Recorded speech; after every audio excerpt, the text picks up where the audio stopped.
आज के इस वीडियो में हम लोग डिस्कस करेंगे एक लाइट से associated phenomena refraction of light. सबसे पहले आप लोगों के लिए तीन क्वेश्चन से बोर्ड पर देखेंगे। First question, why the bottom of a bucket और a swimming pool appears to be raised। देखिए यहाँ ये एक बकेट है या फिर एक स्विमिंग पूल है, अज्यूम करें इसका बॉटम यहाँ पे है, बट यही बॉटम हमको इस पॉइंट पे दिखता है। देखिए इसका बॉटम है कहाँ पे, इसका बॉटम है यहाँ, बट जब हम इसको बाहर से देखते हैं ना, यही बॉटम हमको इस पॉइंट पे कुछ पॉइंट पर उठा हुआ दिखता है, रेज हुआ दिखता है। ऐसा क्यों होता है, इसको देखिए। नेक्स्ट क्वेश्चन है, why the coin appear to be raised if submerged in the bucket और टब filled with water। मतलब एक कॉइन ये एक बकेट के अंदर सबमर्ज्ड है, इसके अंदर वाटर है, ये हमको ना ऊपर की तरफ उठा हुआ दिखेगा, ऊपर की तरफ उठा हुआ दिखेगा। इसका क्या आंसर होगा, क्यों हमको ऊपर की तरफ उठा हुआ दिखता है? देखिए ये कॉइन का एक्चुअल पोजीशन है P, बट हमको ये दिखता क्या है P डैश, जब हम ऊपर से देखते हैं। तीसरा है कि why a pencil appears to be bent, मतलब एक पेंसिल तिरछी क्यों दिखती है, मुड़ी हुई क्यों दिखती है, ब्रोकन क्यों दिखती है? कब, जब वो किसी वाटर से भरे जार में या फिर बकेट में रखी हुई होती है, जैसा कि इस फोटो में हम देख रहे हैं। ये तीनों फोटो का आंसर क्या होगा, क्यों ऐसा होता है कि एक जो स्विमिंग पूल का बॉटम हमको रेज अपीयर होता है ये वाला, दूसरा एक कॉइन इस पोजीशन पर रखा है, ये कॉइन यहाँ पे दिखाई देता है जब थोड़ा उसका कम दिखता है।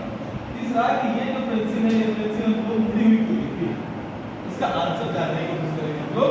देखिए इसका आंसर क्या है, इसका आंसर है रिफ्रैक्शन ऑफ लाइट। हमको रिफ्रैक्शन ऑफ लाइट के कारण ये तीनों केसेस बनते हैं, ये तीनों फिनोमेना होते हैं। क्यों? क्योंकि रिफ्रैक्शन ऑफ लाइट फिनोमेना हमने निकाला। अब रिफ्लेक्शन ऑफ लाइट है क्या, तो देखिए रिफ्रैक्शन का मतलब होता है when light ray goes from one medium to another। जब लाइट एक मीडियम से दूसरी मीडियम में जाती है, तो due to the change in the velocity of light from one medium to another, light का पाथ जो है ना उसकी वेलोसिटी में परिवर्तन के कारण उसका जो पाथ है वो पाथ डेविएट कर जाता है, बेंड कर जाता है। देखेंगे हम लोग अभी कैसे हो रहा है, देखिएगा।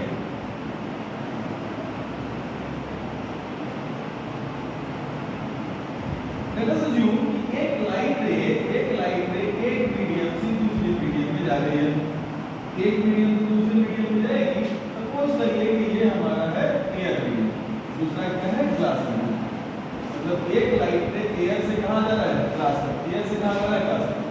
तो हम सब जानते हैं कि लाइट क्या करती है, लाइट हमेशा कौन से पाथ को ट्रैवल करती है, लाइट हमेशा अपने स्ट्रेट लाइन पाथ को ट्रैवल करती है। कब, जब वो एक मीडियम में ट्रैवल कर रही होती है।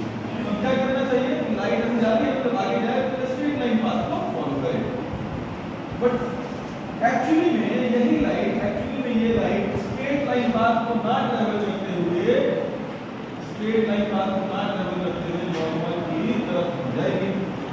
क्या होगा, एक लाइट जो ऐसे इंटर करेगी, ऑब्लिकली ऐसे इंटर करेगी एयर से ग्लास में। ये क्या है, ये लाइन होता है हमारा बाउंड्री। ये तो देखेंगे कि बाउंड्री क्या होता है। तो जब इधर से इंसिडेंस करेगा तो यहाँ से क्या होगा, रिफ्रैक्ट करेगा, रिफ्रैक्ट। ये क्या होगा हमारा इंसिडेंस रे, ये क्या होगा हमारा रिफ्लेक्टेड रे। एक्चुअल में लाइट को ये जो इंसिडेंस रे है इसी बात को फॉलो करना था जिसको हमने डॉटेड लाइन से दिखाया है। ये क्या है, एक्चुअल पाथ ऑफ लाइट रे, actual path of incidence. But हमारा जो लाइट है उस एक्चुअल पाथ को कवर ना करके बेंड हो गई है, कहां पे, नॉर्मल की तरफ बेंड हो गई। ये बेंड हुआ क्यों, क्योंकि लाइट का स्पीड एयर के अंदर में c होता है, जिसको हम जानते हैं कितना होता है 3 × 10⁸ मीटर पर सेकंड। राइट, ग्लास के अंदर में यह स्पीड v g चेंज हो जाता है, परिवर्तन हो जाता है। हम सब जानते हैं कि लाइट का स्पीड सबसे ज्यादा क्या होता है वैक्यूम में, उससे कम क्या होता है एयर में, और ये दोनों लगभग सिमिलर होता है। उससे कम किसका होता है, उससे कम होता है कहां पे, लिक्विड में, दैट इज वाटर में। और सबसे कम कहां पे होता है, सॉलिड में, दैट इज ग्लास में। एक लाइट रे जब एयर से ग्लास में जाएगी तो उसका क्या चेंज हो जाएगा, वेलोसिटी परिवर्तन हो जाएगा। यहाँ पे वेलोसिटी c होगा और यहाँ वेलोसिटी vg होगा। Due to change in this velocity light अपने एक्चुअल पाथ से डेविएट कर जाती है, इसी को क्या बोलते हैं, रिफ्रैक्शन ऑफ लाइट। हम एक बार डेफिनेशन लिखते हैं, क्या है डेफिनेशन रिफ्रैक्शन का। When light ray incidence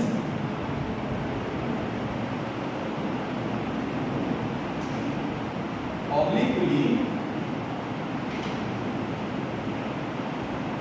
on a medium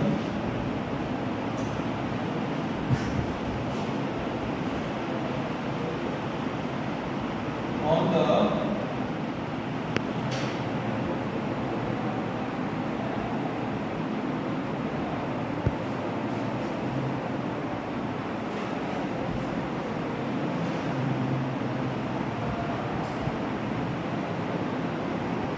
boundary of another medium, then it gets deviated from its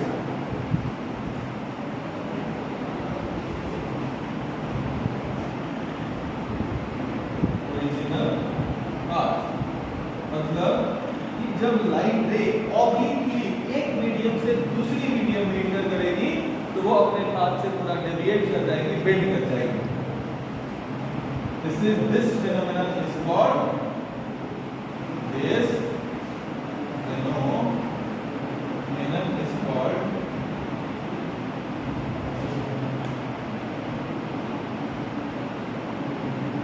reflection of light।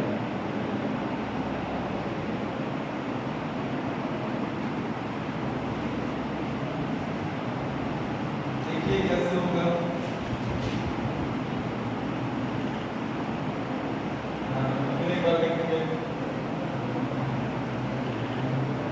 यहाँ लाइट रे एयर से कहाँ जा रही है, ग्लास में। एयर से लाइट रे कहाँ जा रही है, ग्लास के अंदर। मतलब इंसिडेंस रे जो है वो इस बाउंड्री पे इंसिडेंस करता है, इस बाउंड्री पे। हम देख रहे हैं कि जब इंसिडेंस रे है, जब इंसिडेंस करता है तो उसका एक्चुअल पाथ ये डॉटेड लाइन था, बट ये इस एक्चुअल पाथ को फॉलो ना करके अपने पाथ से डेविएट कर जाता है और यहाँ पे जाके रिफ्रैक्ट करता है। इसको क्या बोलते हैं, रिफ्रैक्टेड रे। बहुत लोग कंफ्यूज करते हैं रिफ्लेक्टेड और रिफ्रैक्टेड रे से। जब रिफ्रैक्शन होगा, जब लाइट एक मीडियम से दूसरी मीडियम में जाएगी तो जो लाइट हमारा रिफ्रैक्ट करेगा दूसरी मीडियम, उसको बोलते हैं रिफ्रैक्टेड रे। और जब लाइट एक ही मीडियम में ट्रैवल कर जाती है, बाउंस बैक कर जाती है, तो उसको बोलते हैं रिफ्लेक्टेड रे। तो जो रिफ्रैक्टेड रे है इसके एक्चुअल पाथ से बेंड कर गई, एक्चुअल पाथ से डेविएट हो गई, this is called the refraction. इसी प्रोसेस से, इसी फिनोमेना की वजह से ये जो हमारा बॉटम है ये थोड़ा उठा हुआ, थोड़ा पतला हुआ, थोड़ा रेज अपीयर होता है। ये जो पॉइंट है जो बॉटम में रखी हुई है थोड़ा अपीयर्स टू बी रेज, ये रेज हमको अपीयर होती है, उछली हुई अपीयर होती है। ये जो पेंसिल है वो टेढ़ा दिखता है, यही कारण रिफ्रैक्शन ऑफ लाइट। रिफ्रैक्शन होता है क्यों है, due to the change in the speed of light. यहाँ पे स्पीड ऑफ लाइट c होता है, यहाँ पे स्पीड ऑफ लाइट v होता है। दिस इज c बराबर 3 × 10⁸ मीटर पर सेकंड। इसमें जो स्पीड है ये इस स्पीड से कम है, मतलब यहाँ पे स्पीड ज्यादा था, कम था। अच्छा एक बात बताइए, आपने क्या देखा, एक लाइट रे एयर से वाटर में गई तो इधर अपीयर हो गई है, वो नॉर्मल की तरफ मुड़ गई है। एक नेक्स्ट एग्जांपल हम लेंगे। नेक्स्ट एग्जांपल में देखिएगा क्या होगा। हमने देखिए कि एक लाइट रे अब ग्लास से एयर में जाएगी। अब ग्लास से एयर में जाएगी तो क्या होगा, देखिएगा। देखिए एक लाइट रे ऐसे ऑब्लिकली इंटर करती है बाउंड्री में, यहाँ पे नॉर्मल। अब देखिए यही लाइट रे जो है ना, ये लाइट रे ऐसे ट्रैवल करेगी। मतलब ये जो हमारा इंसिडेंस रे है ये ऐसे इंसिडेंस किया और ये जो रिफ्रैक्टेड रे है यहाँ चला गया। अब ये क्या है हमारा, हमने देखा पिछले केस में कि जब इंसिडेंस रे इंसिडेंस कर रही थी obliquely, after going into glass it bends towards normal की तरफ मुड़ गई, नॉर्मल के तरफ मुड़ गया। बट इस केस में चला गया है, नॉर्मल से दूर चला गया है। अब ऐसा क्यों हो रहा है कि मीडियम चेंज हो रहा है और एक केस में अलग अलग हो रहा है। मतलब पहले वाले केस में हमने देखा कि एक लाइट रे एयर से ग्लास में गई, मीडियम चेंज हुआ, रिफ्रैक्शन हुआ, यहाँ पे ये लाइट रे नॉर्मल की तरफ मुड़ गया। बट सेम इस केस में देख रहे हैं कि ग्लास से एयर में जा रहा है, मीडियम चेंज हो रहा है, यहाँ पे स्पीड vg है और यहाँ पे स्पीड c है। ठीक, इसका स्पीड ज्यादा होता है और यहाँ पे स्पीड कम होता है। मतलब लाइट का स्पीड ग्लास में कम होता है इन कंपैरिजन में एयर और मैग्नेट। बट यहाँ पे लाइट इससे दूर चली गई है।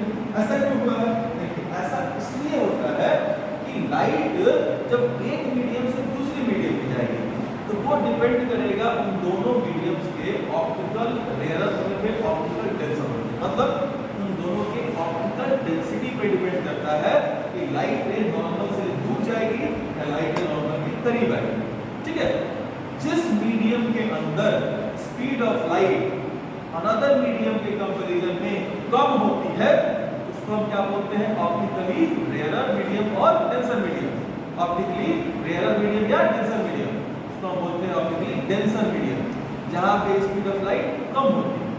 और जिस मीडियम में स्पीड ऑफ लाइट ज्यादा होगी in comparison with another medium को क्या बोलेंगे हम?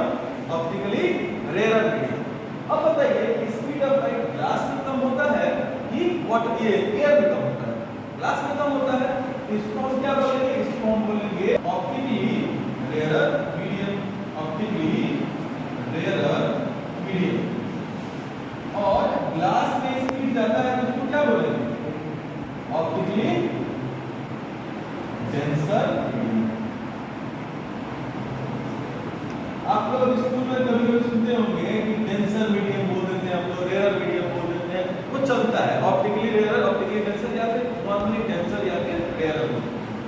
अब देखेंगे हम कि अगर लाइट में हमारा डेंसर से रेयरर में जा रहा है, ग्लास का है ऑप्टिकली डेंसर है, एयर क्या है? ऑप्टिकली रेयरर है।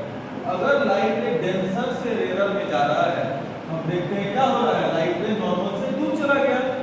इस केस में देखिएगा, इस केस में एयर से लाइट रे कहां जा रहा है? ग्लास में। एयर में स्पीड ज्यादा, एयर कैसा मीडियम हुआ? Rarer medium. ग्लास में स्पीड कम, तो ग्लास कैसा मीडियम हुआ? Denser medium. जिसमें लाइट की स्पीड ज्यादा है उसको रेयरर मीडियम, जिसमें लाइट की स्पीड कम है उसको डेंसर मीडियम। जब रेयरर से डेंसर में लाइट जा रही है तो वो नॉर्मल की तरफ मुड़ जा रही है, नॉर्मल के तरफ मुड़ जा रही है। ये वाला एंगल क्या बोलते हैं? इसको बोलते हैं एंगल ऑफ इंसिडेंस। इस एंगल को क्या बोलते हैं? इसको बोलते हैं एंगल ऑफ रिफ्लेक्शन। इसमें देखिएगा, इसको क्या बोलते हैं? Angle of incidence. इसको क्या बोलते हैं? Angle of. अब बताओ कि I और R के बीच में क्या रिलेशन है? तो हमने देखा कि जब लाइट रेयरर से डेंसर में जा रही थी, I हमको बड़ा दिख रहा था इन कंपैरिजन विद R। इसको और कैसे लिख सकते हैं? Angle I is greater than angle R। कब? जब लाइट रे रेयरर से डेंसर में जा रहा हो, एग्जांपल एयर से ग्लास में जा रहा हो। दूसरे केस में हम देखेंगे कि एक लाइट रे ग्लास से एयर में जा रहा है, मतलब क्या है कि डेंसर से रेयरर में जा रहा है। तो क्या लिखेंगे? I is angle I is less than angle R। और ये सामने आपको दिखेगा I है कितना छोटा, R कितना बड़ा है। तो ये क्या हुआ कि जब एक लाइट रे एक मीडियम से दूसरी मीडियम में गई तो due to change in the speed of light वो अपने नॉर्मल पाथ से डेविएट कर जाएगी and this is called the refraction of light. And यही रिफ्रैक्शन किसके लिए रिस्पांसिबल होता है?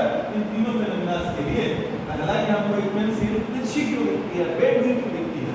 दूसरा, किसी स्विमिंग पूल का जो बॉटम है वो बॉटम उठना हुआ क्यों दिखता है। चौथा, कि कोई कॉइन किसी बकेट के बॉटम में मैंने प्लेस किया है तो पूरा ऊपर की तरफ उठा हुआ क्यों दिखेगा। ठीक है, thank you for watching this video. And ऐसे